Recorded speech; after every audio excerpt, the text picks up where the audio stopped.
Kwengineko, hatimaye maafisa wa polisi wamewaachilia huru watunzi wanne wa filamu waliokamatwa usiku wa Ijumaa kutoka katika studio zao eneo la Karen kwa tuhuma kwamba walihusika kushiriki katika filamu au makala yaliyopeperushwa na shirika la BBC la Bunge la Damu maarufu Blood Parliament.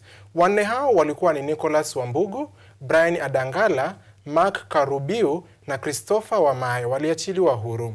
Kwa mujibu wa taarifa kutoka ofisi ya shirika la BBC, ilionyesha kuwa wanne hao katu hawakuhusika katika utengenezaji wa filamu hiyo iliyozua gumzo na tumbo joto miongoni mwa baadhi ya viongozi humu nchini.